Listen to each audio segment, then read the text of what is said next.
Bapa di surga, kami bersyukur atas kesempatan yang Kau berikan pada setiap kami pada sore malam hari ini. Kami akan belajar sebagian kebenaran firman-Mu.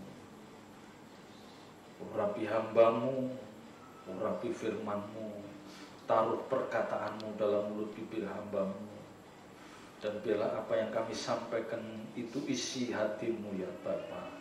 Terima kasih Roh Kudus, berikan setiap kami pengertian untuk kami bisa memahami kebenaran-kebenaran ini dengan benar. Terpuji nama-Mu kekal selama-lamanya. Kami serahkan pemberitaan firman-Mu ini dari awal, pertengahan hingga akhirnya hanya di dalam nama Tuhan Yesus Kristus. Haleluya. Amin. Silahkan Bapak Ibu sudah duduk.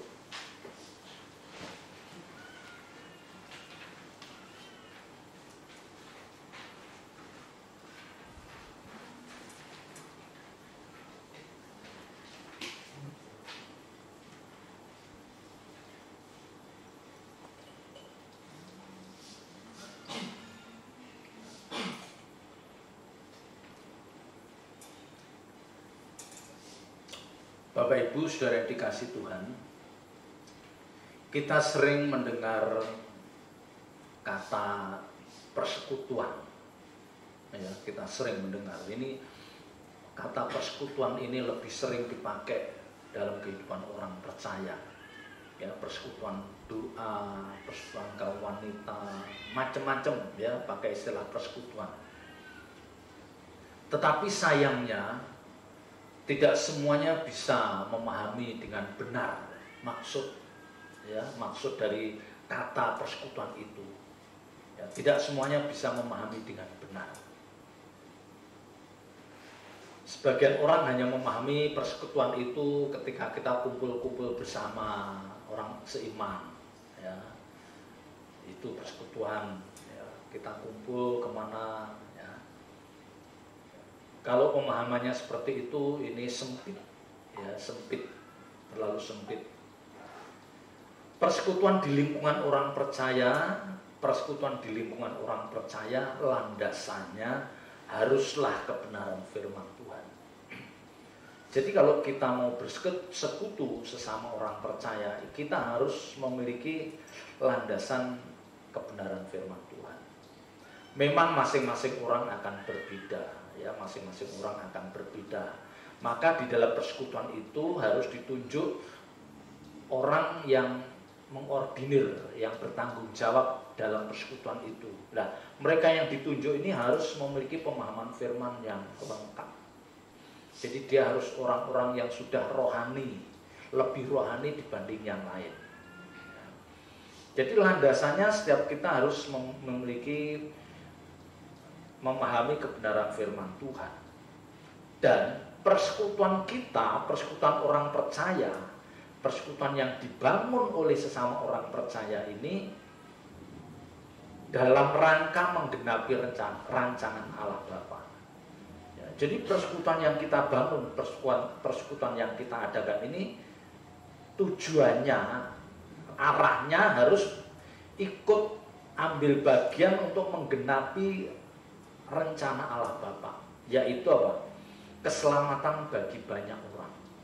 Ya, jadi kalau kita bersekutu kaum wanita, remaja, pemuda, nah, dalam persekutuan itu tujuannya harus ada, ikut menggenapi rancangan besar Allah Bapa, yaitu apa?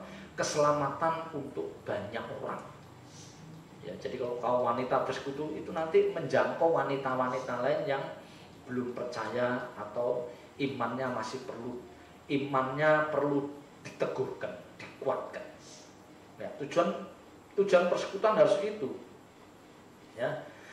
Serta membangun manusia batiniah kita. Jadi sambil kita bersekutu, kita juga ikut membangun manusia batiniah kita.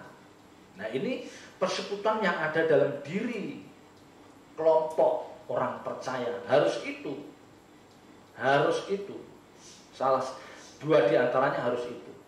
Nah, kalau persekutuan di lingkungan orang dunia, di luar orang percaya, tidak mengarah ke sana, nggak ada arah ke sana. Ya, persekutuan orang-orang dunia ini yang penting masing-masing anggota bisa menikmati keuntungan.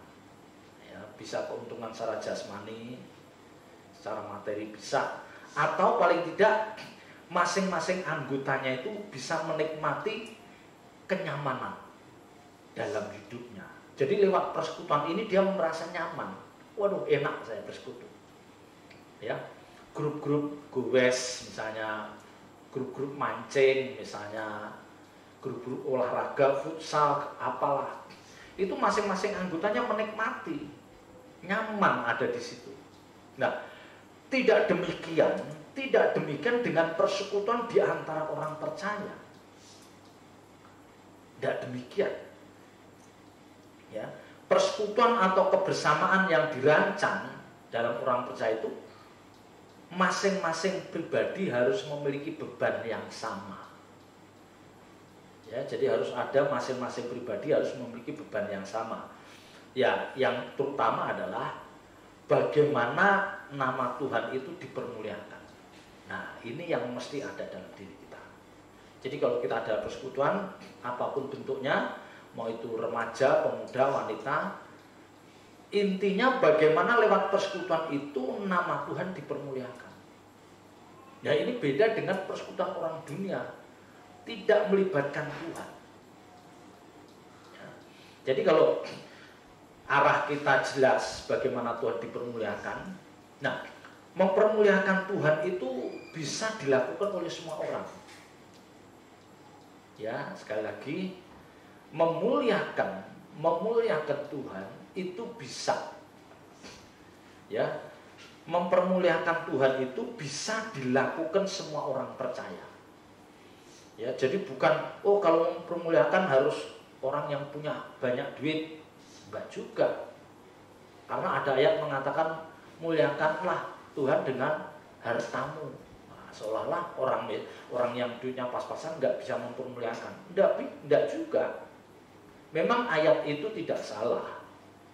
Ya, tidak salah, tetapi bukan berarti hanya orang yang punya harta, hanya orang yang punya kedudukan yang bisa mempermuliakan.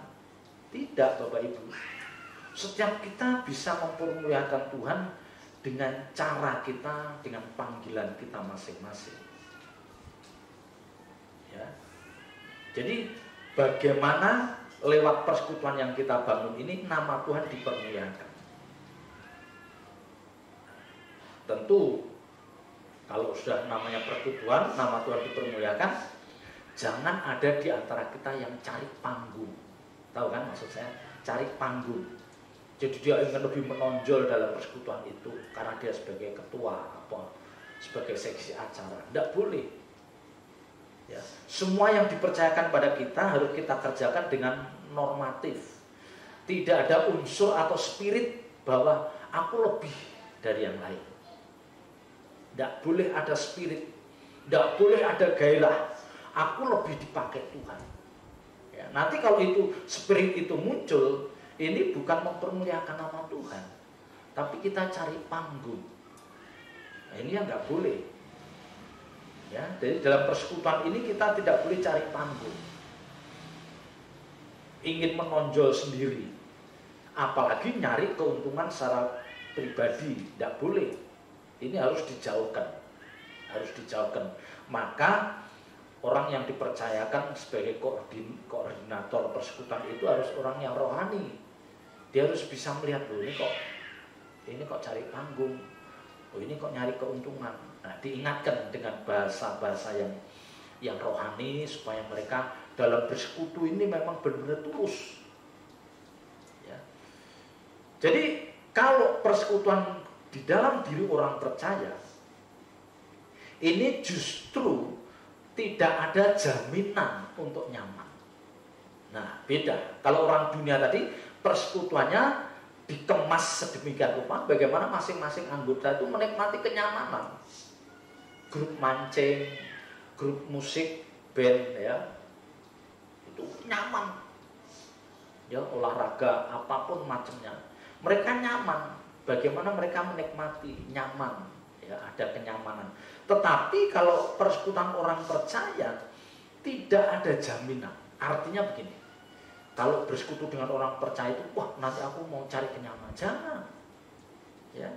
Justru ketika kita ada dalam persekutuan sesama orang percaya, kita diizinkan oleh Tuhan diperhadapkan dengan keadaan atau kondisi yang tidak ideal. Tidak ideal. Misalnya koordinator wanita. Hari ini ada ibu-ibu yang agak bermasalah. Ya sudah, hadapin saja. Itu persekutuan. Jangan terus dihindari. Aku nggak mau, ibu itu rese. Jangan. Nanti guru bapak-bapak nggak mau, bapak-bapak ini ada payah ya. Jangan. Justru persekutuan yang ada di dalam komunitas orang percaya itu, kita harus menerima, welcome. Semuanya, mau karakternya orang baik kita terima. Ya, jadi memang kita seringkali dipertemukan dengan orang-orang yang bermasalah. Tidak apa-apa, karakternya masih buruk, ya, masih ngambekan, masih egois, tidak apa-apa. Kita peluk mereka, Justru jangan disingkirkan, ya, jangan disingkirkan.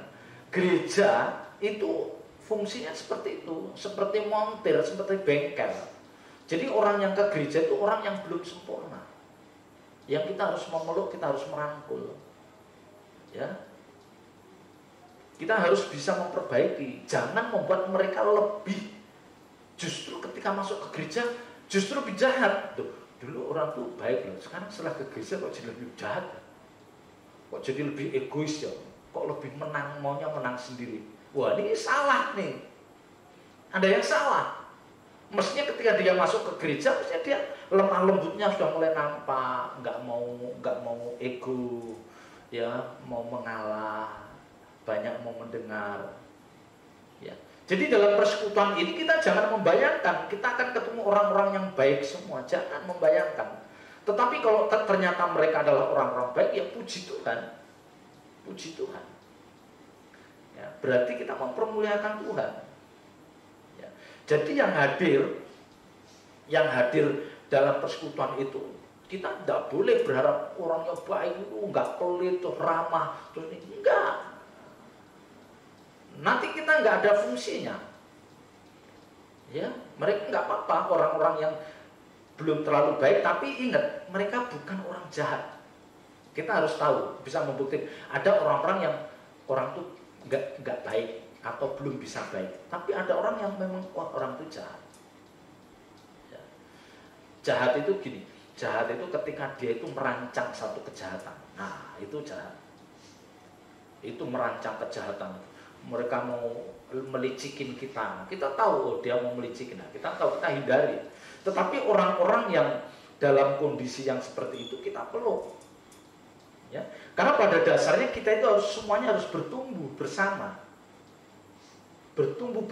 dan ketika persekutuan yang dulu setahun yang lalu, 2 tahun yang lalu, 5 tahun yang lalu orang-orangnya seperti itu, sekarang berubah, ya, berubah. Udah nggak ada yang emosi, nggak ada, yang orang egois nggak ada, orang yang pelit sekali nggak ada, semua sudah mulai. Nah ini seperti yang dikatakan di dalam Efesus pasal 2. Coba Ibu Ori. Efesus pasal 2. Efesus pasal 2 ayat 21. Efesus 2:21. Di dalam Dia tubuh seluruh bangunan rapi tersusun menjadi bait Allah yang kudus di dalam Tuhan. Nah, di dalam Dia tumbuh seluruh bangunan, di dalam Dia, di dalam Tuhan Yesus. Maka persekutuan itu landasannya harus kebenaran firman Tuhan. Di dalam kebenaran firman Tuhan yang terus disuarakan, mereka akan bertumbuh. Mereka pasti bertumbuh. Ya, dikatakan di dalam Dia tumbuh seluruh bangunan. Jadi masing-masing kita bagikan bangunan. Ya, masing-masing kita kan bagikan bangunan. Ada yang berfungsi mungkin sebagai taman, ini kitchen set, bangunan rapi, wah rumah rapi kayak bangunan tersusun rapi, dilihatnya enak. Ya, nggak semua bangunan tuh semuanya hanya kamar mandi aja kan lucu, nggak ada kamarnya, semuanya kamar mandi bagus, sampai cuma kamar mandi doang yang bagus, yang lain enggak. Kan bangunan nggak, kamar mandinya bagus, ruang tamunya menarik, tamannya bagus, ruang keluarganya, bangunan yang memang menarik. Ya, jadi masing-masing kita itu ambil bagian, masing-masing kita ambil bagian. Yang seringkali saya katakan, temukan panggilan kita untuk mengabdi. Nah, kita itu semua mengabdi, temukan panggilan kita untuk mengabdi. Ya, di sini dikatakan di dalam dia tumbuh seluruh bangunan, rapi tersusun menjadi bait Allah yang kudus. Bait Allah yang kudus. Jadi persekutuan ini tempat Allah berdiam. Lewat persekutuan ini Tuhan mau berkarya.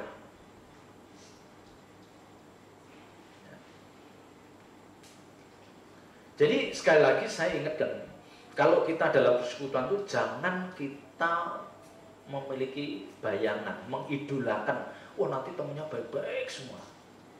Ya, kalau temennya baik-baik semua, puji Tuhan. Ya. Tapi pastilah di antara kita tuh pasti, saya aja banyak kelemahan. Nah, kita jangan nyorot kelemahannya itu. Sepanjang itu bukan suatu kejahatan yang dirancang, ya aja lah. Ya, ada yang mudah ngambek, oh enggak apa-apa. Ya. Jadi memang ada orang-orang yang perlu kita deketin. Ada orang-orang yang perlu kita deketin. Ada orang-orang yang perlu kita peluk. Kita peluk. Mereka begitu, Bapak Ibu Saudara ya, mereka begitu itu bukan karena maunya dia, enggak. Saya yakin enggak ada kok, jarang orang tuh maunya jarang. Rata-rata mereka begitu itu karena apa? Belum mengenal kebenaran firman. Jadi dia belum mengerti kebenaran firman. Hidup orang Kristen itu seperti apa sih? Belum mengerti. Ya. Jadi mereka begitu. Ya sudah, kita yang rohani kita peluk. Ya, kita ikutin, ya, kita emong. Ya. Kalau dia ngambek kita kasih, sekali-kali pas timingnya pas kita kasih tahu. Ya, orang ngambek tuh nggak ada untungnya. Ya. Kawan 1000 itu kurang, peribahasa kan itu. Kawan 1000 itu kurang, musuh satu itu terlalu banyak. Bayangkan, orang dunia aja punya filosofi gitu. Musuh, kalau kita punya musuh satu itu terlalu banyak. Artinya apa? Jangan kita punya musuh. Kawan 1000 kurang.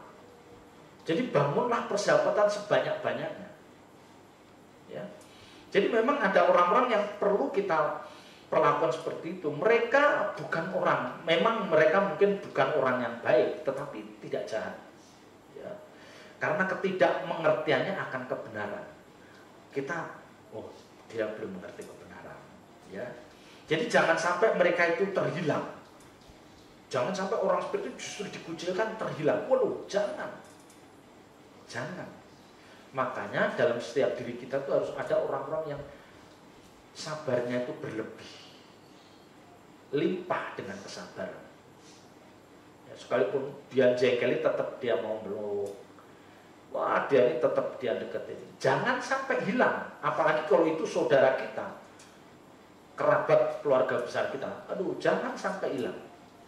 Nanti kita nangis. Kita yang nangis. Kita di kekekalan di surga, lihat dia di neraka. Tidak mungkin dia tidak nangis.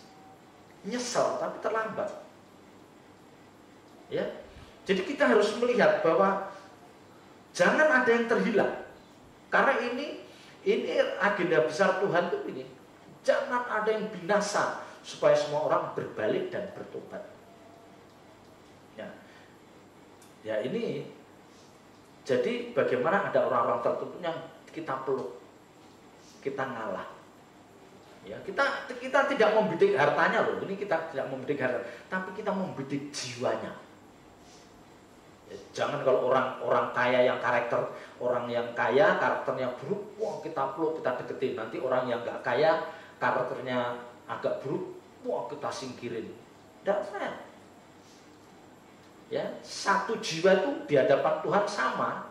Mau dia orang miskin, orang kaya sama di hadapan Tuhan. Satu jiwa itu.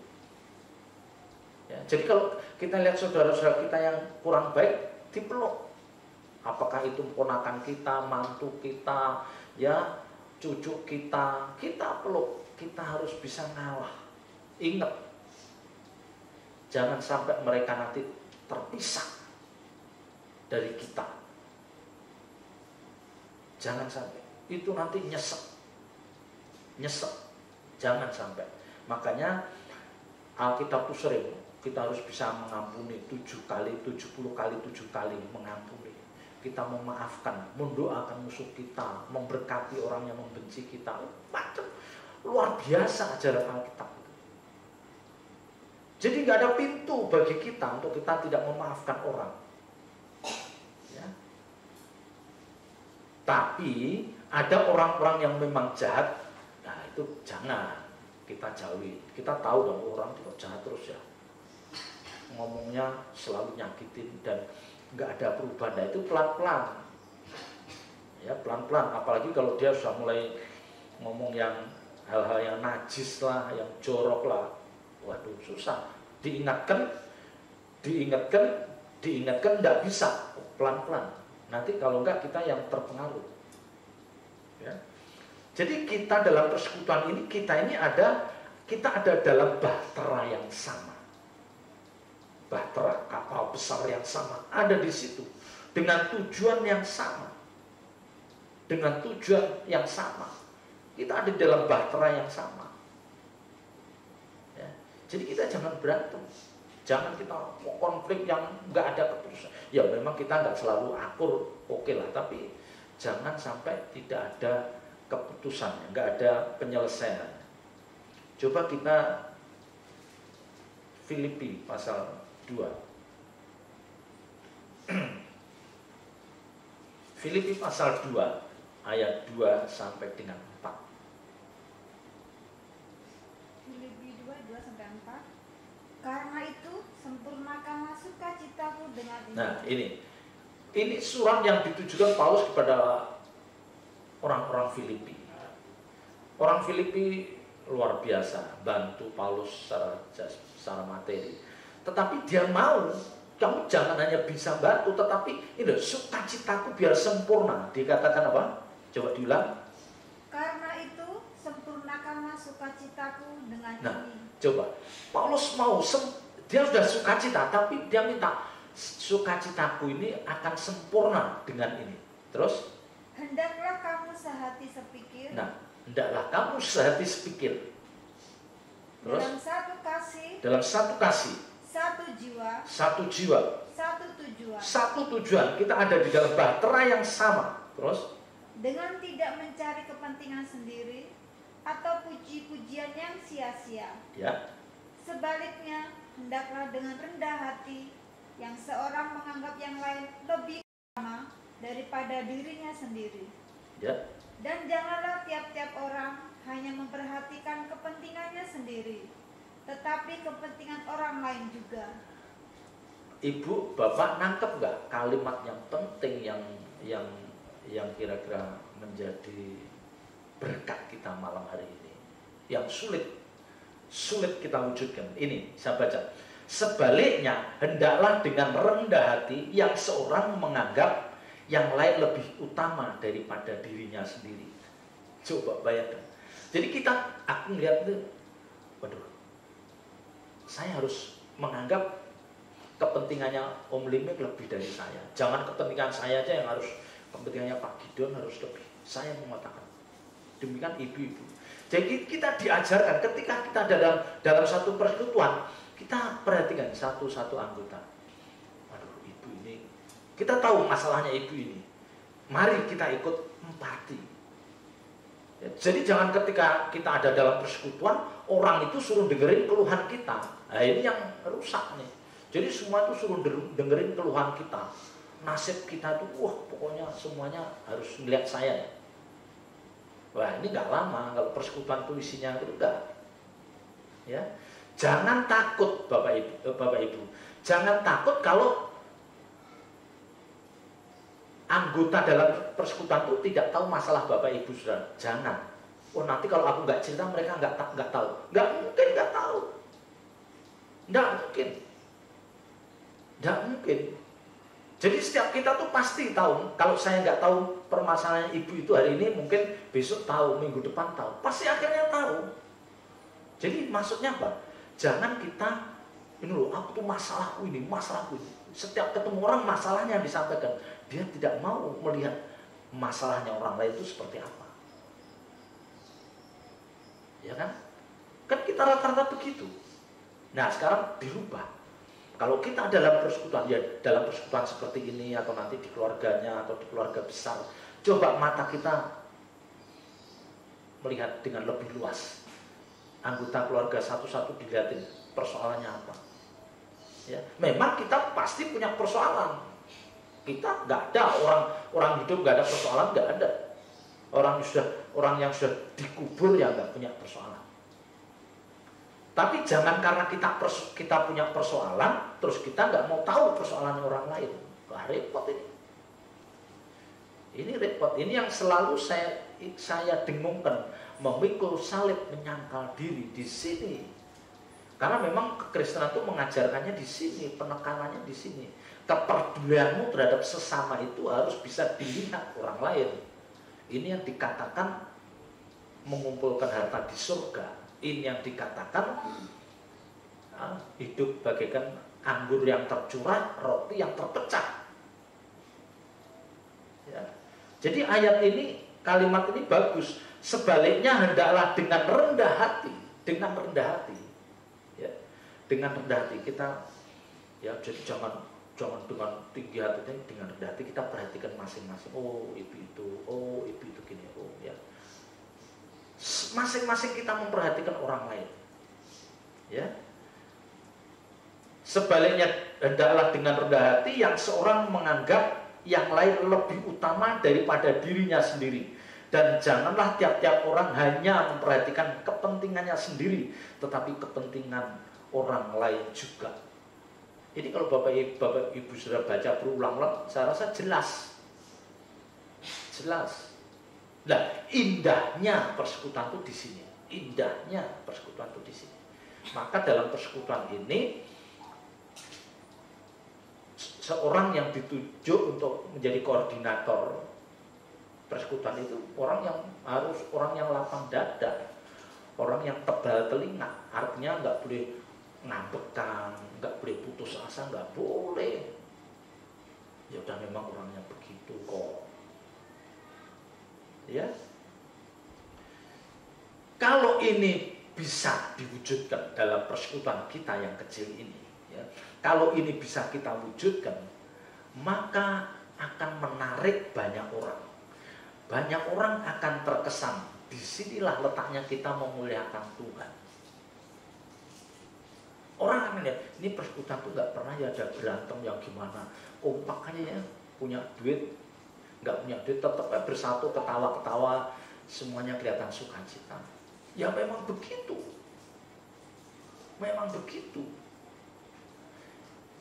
Ya, dalam hal kita memperhatikan orang lain itu tidak ada hubungannya langsung dengan masalah uang ya. Jangan karena kita merasa nggak punya uang terus kita nggak mau memperhatikan. Tidak, memperhatikan tuh nggak harus nolong secara materi, tidak. Kita menjadi pendengar yang baik, kita ngasih konseling yang baik, itu memberkati.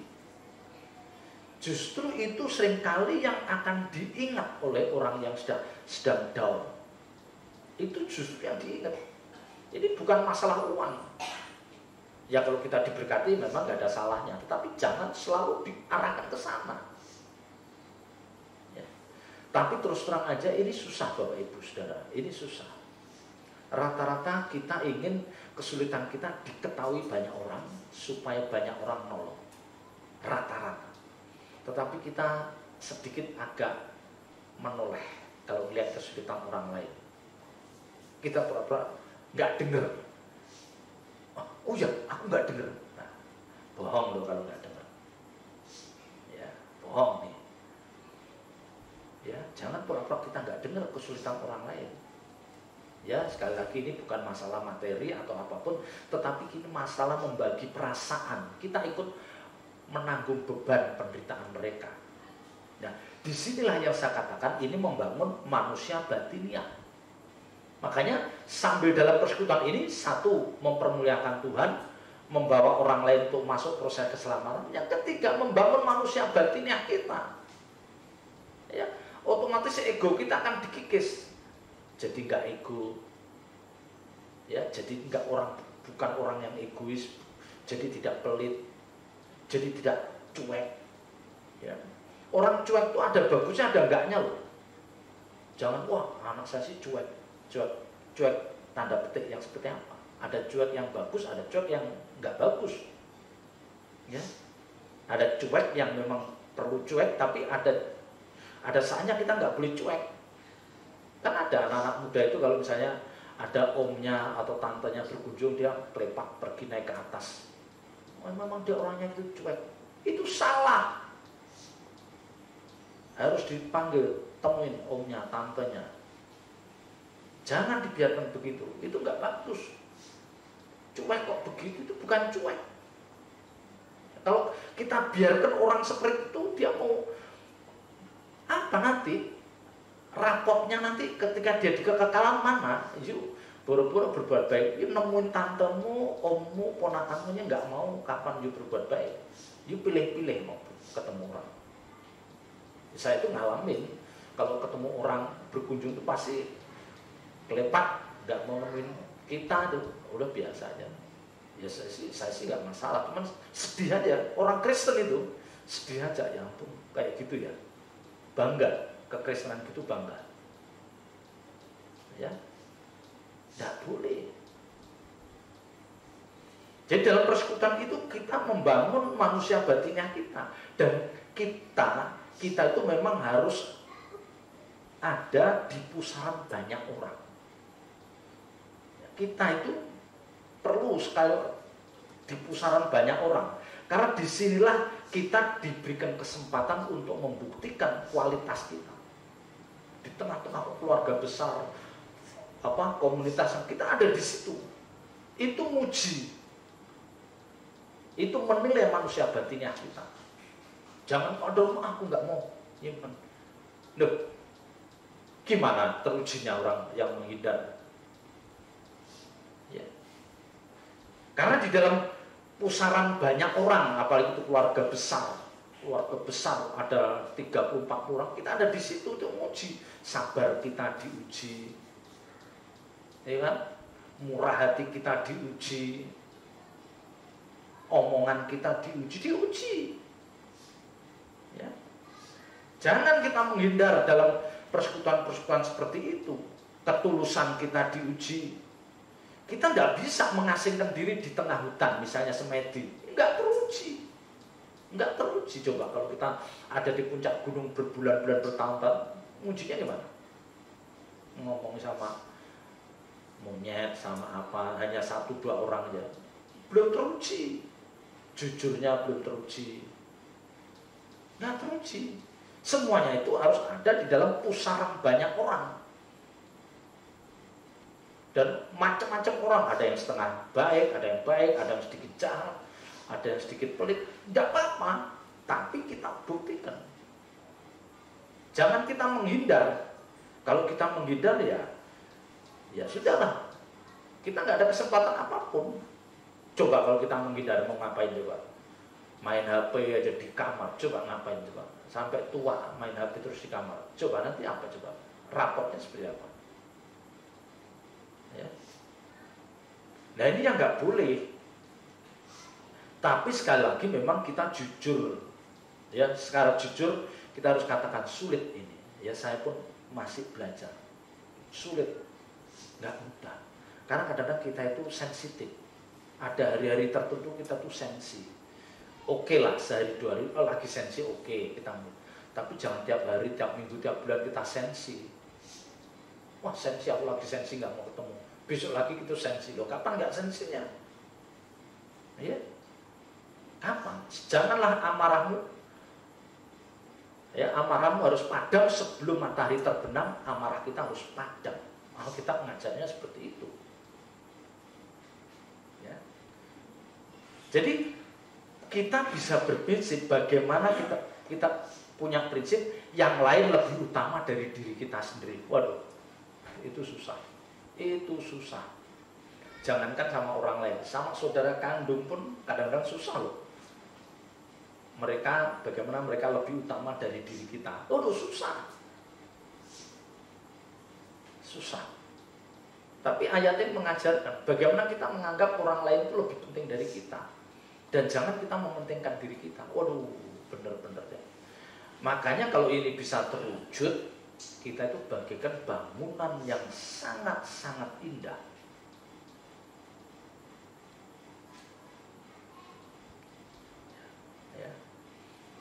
Karena rata-rata begini Bapak Ibu, kalau dalam satu persekutuan, dalam satu komunitas, itu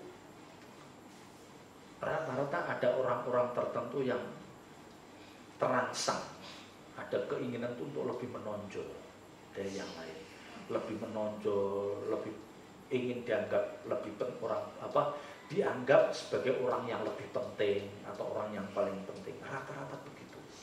Lah kita jangan. Dia ingin dikagumi banyak orang. Kita nggak perlu dikagumi banyak orang. Ya, kalau orang lain kagum silahkan, tapi jangan kita melakukan sesuatu supaya dikagumi banyak orang. Motivasinya itu salah. Ya, yang kita lakukan itu harus menjadi berkat bagi banyak orang.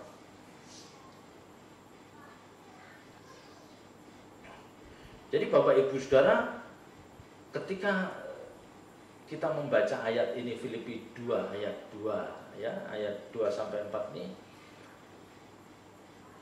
sukacitanya Paulus itu kalau melihat orang Filipi seperti ini. Orang Filipi itu udah bagus tuh, secara korban dia bantu secara materi, tapi Paulus, sukacitaku lengkap kalau kamu bisa mewujudkan persekutuan seperti ini. Ya. Jadi Paulus itu yang dituntut, bukan yang jasmani. Nilai-nilai rohani itu yang ditekankan. Nilai-nilai rohani itu yang ditekankan. Ya. Saya ulangin ayat 2 dari Filipi 2. Karena itu sempurnakanlah sukacitaku dengan ini. Titik 2. Hendaklah kamu sehati sepikir, memiliki tujuan yang sama, satu roh. Kita itu harus satu roh. Satu roh. Tujuannya yang sama. Kita ada di dalam bahtera yang sama. Tujuannya langit baru, bumi baru. Ini dulu tujuannya harus sama. Dalam satu kasih. Jadi masing-masing orang harus ada wujud kasih. Saling mengasihi. Ya. Satu jiwa, satu tujuan. Dengan tidak mencari kepentingan sendiri atau puji-pujian yang sia-sia. Ini yang saya katakan. Jangan nyari kepentingan sendiri atau puji-pujian yang itu akhirnya sia-sia. Apa sih artinya dipuji sesama kita? Ya memang bukan berarti kita menolak pujian, enggak. Tapi kalau kita melakukan sesuatu hanya karena ingin dipuji, itu yang salah. Kita melakukan sesuatu hanya karena ingin dipuji sesama kita, hanya biar kita kelihatan lebih hebat dari yang lain. Nah, itu salah. Itu salah. Ya, ayat ini jelas katakan, dengan tidak mencari kepentingan sendiri atau puji-pujian yang sia-sia. Jangan kita mencari puji-pujian. Semua yang kita lakukan harus tulus. Landasannya harus apa? Untuk kemuliaan Tuhan. Untuk kemuliaan Tuhan. Ya. Nah, dalam satu persekutuan yang indah, ini harus ada yang dikatakan ini satu jiwa itu begini. Jadi kalau kita melihat ada salah satu saudara kita itu yang sedih, susah, itu kita harus empati, kita ikut merasakan, kita ikut sedih, ikut susah, karena satu jiwa. Dia terganggu, kita ikut terganggu. Ya, memang wujud nyatanya sulit, ya sulit kita bicarakan. Tetapi paling tidak ada perasaan empati. Kita angkat telepon, aduh saya ikut prihatin ya, misalnya anaknya tidak naik kelas atau anaknya belum dapat sekolahan, kita ikut prihatin ya, kita angkat, ya sabar ya, ya kita doakan. Orang tua kalau anaknya nggak dapat sekolah kan sedih, Ya, orang tuanya anaknya, misalnya orang tua yang anaknya misalnya di PHK, itu sedih juga, sedih. Kita tahu, kita telepon, waduh, ya sabar ya, memang kondisi sekarang bukan hanya putranya saja, banyak orang yang sekarang PHK. Ini kan menguatkan. Ini kan menguatkan, ini satu jiwa. Jadi kalau anggota salah satu mereka sedih, kita ikut sedih. Kalau mereka berhasil bersukacita, kita ikut sukacita. Wah, selamat ya anaknya diterima. Kita ikut sukacita. Selamatnya ya anaknya dapat kuliah. Kita ikut sukacita. Ya, itu satu jiwa. Kegagalan mereka juga kegagalan kita, penderitaan mereka juga penderitaan kita. Itu yang dikatakan memikul salib. Jadi kita ikut menanggung beban mereka. Nah, ini memang tidak mudah, tetapi sekali lagi bukan berarti tidak bisa. Kita harus bisa, ya, kita harus bisa.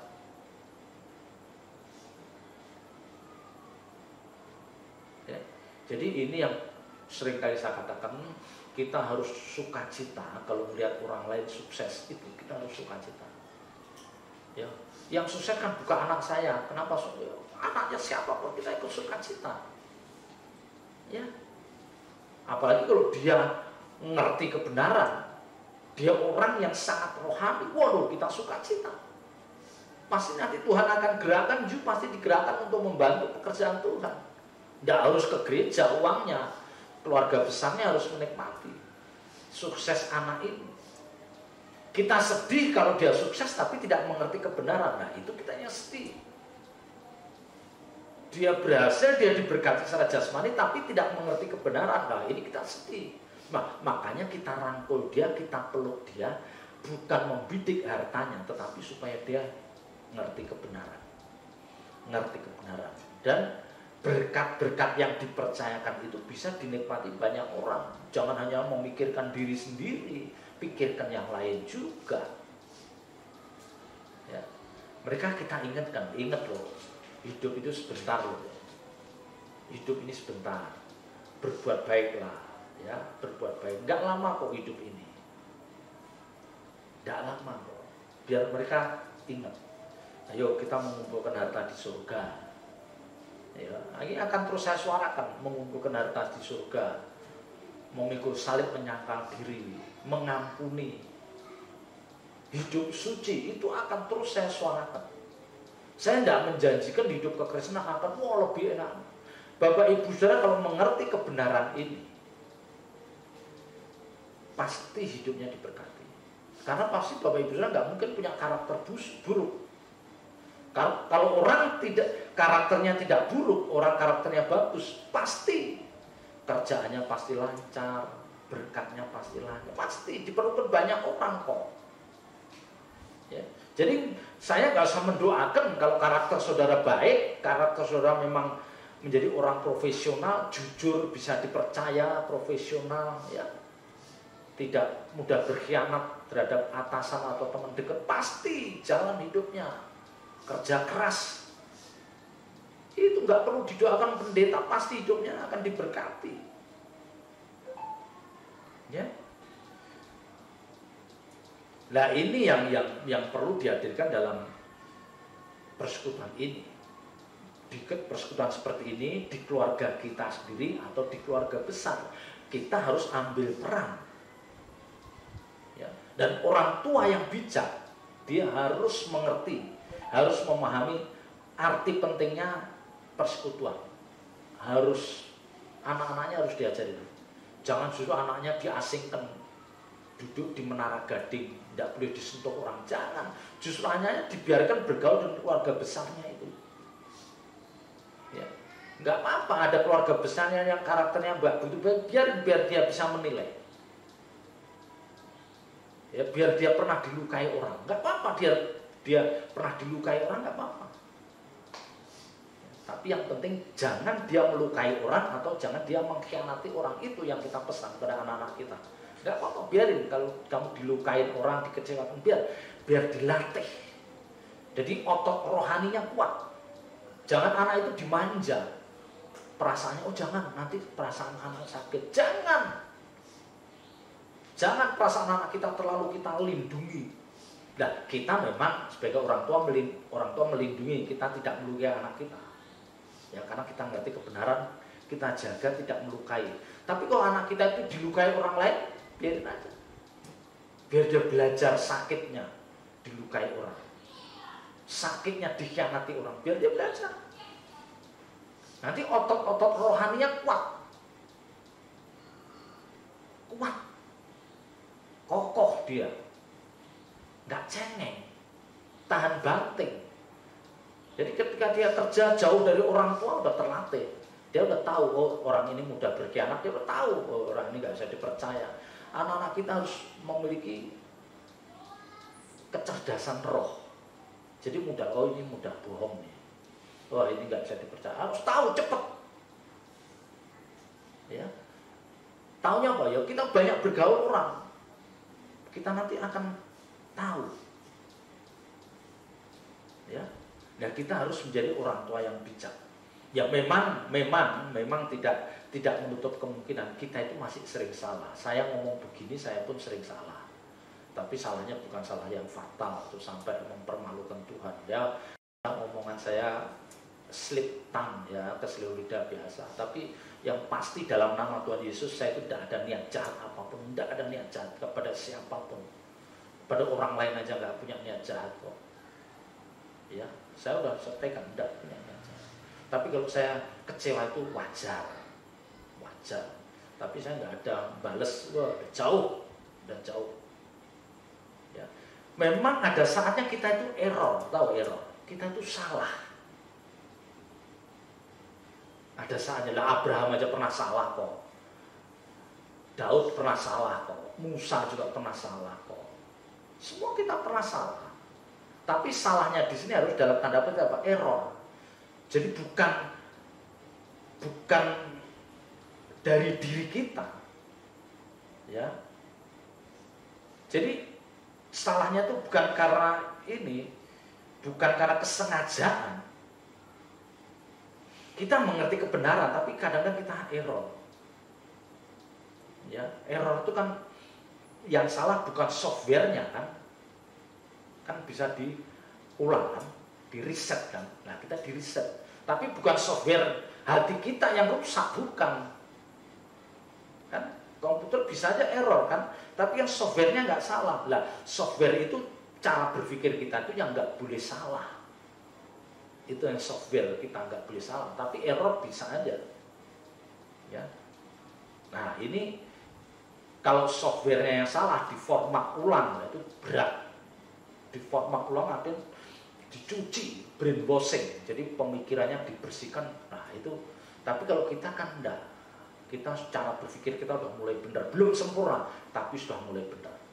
Kita bisa salah, tapi bukan kita rancang untuk salah, bukan kita rancang. Ya, jadi renungkan Bapak Ibu Saudara, dimanapun kita berada dalam satu persekutuan, ingat harus memuliakan nama Tuhan. Membangun manusia batiniah kita lewat persekutuan ini. Jadi kita dites, diuji, ditemukan dengan orang-orang yang sedikit brengsek, kita tahan. Ya, dan kita memeluk orang-orang yang memang belum baik. Jangan sampai mereka terhilang. Ingat, jangan sampai mereka terhilang.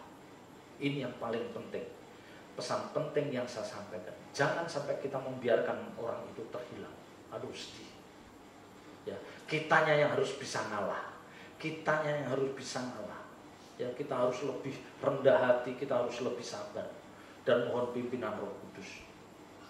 Ya. Ini saja yang mau saya sampaikan. Tuhan Yesus memberkati. Haleluya. Saya undang Bapak Ibu bangkit berdiri.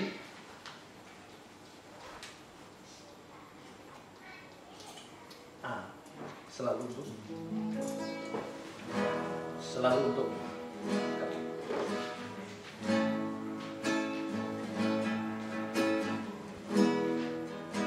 selalu untukmu, selalu untukmu, Tuhan dan Rajaku.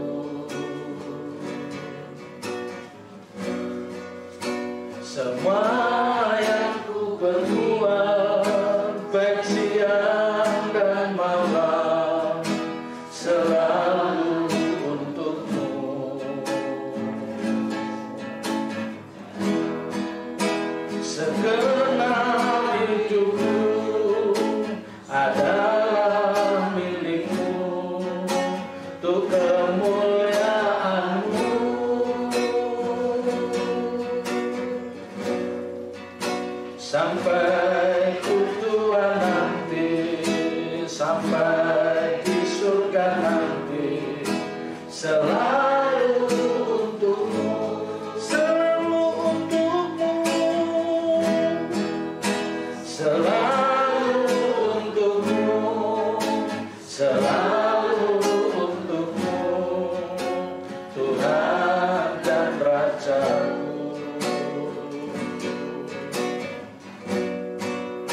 Semua yang ku perbuat, baik siang dan malam, selalu untukmu. Segenap hidupku adalah milikmu, untuk kemuliaan-Mu.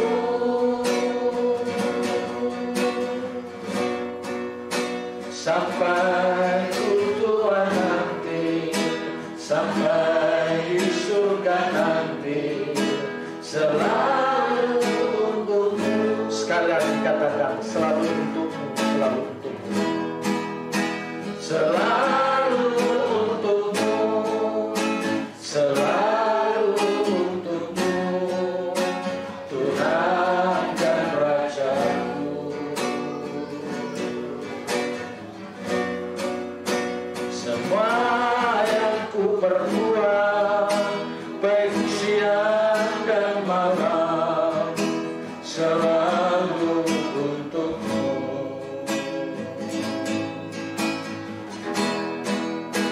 Segenap hidupku adalah milikmu, untuk kemuliaan-Mu.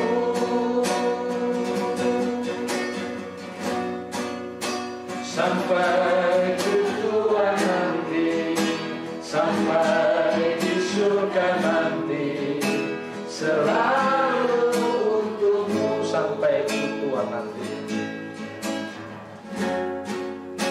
sampai ku tua nanti, sampai di surga nanti, selalu untukmu.